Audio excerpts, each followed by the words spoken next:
Ano naman ang tawag sa aso na may samahan? Ano? Edi, aso-sasyo.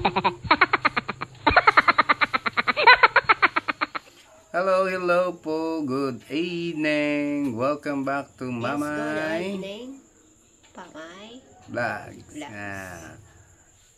Magkakaroon po kami ngayon ng serye ng mga corny but funny na mga Philippine jokes. And sana po mag-enjoy po kayo.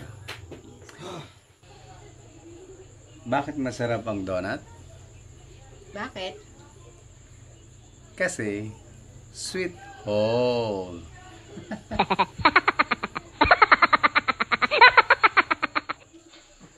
Anong tawag sa masayang kape? Ano? Di nakakapetawa.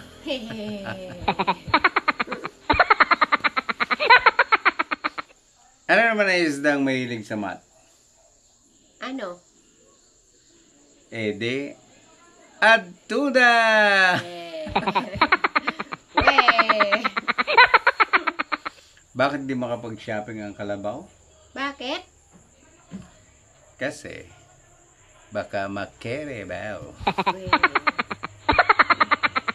Weh. Weh. Ano naman tawag sa kalabaw na umakyat ng bundok?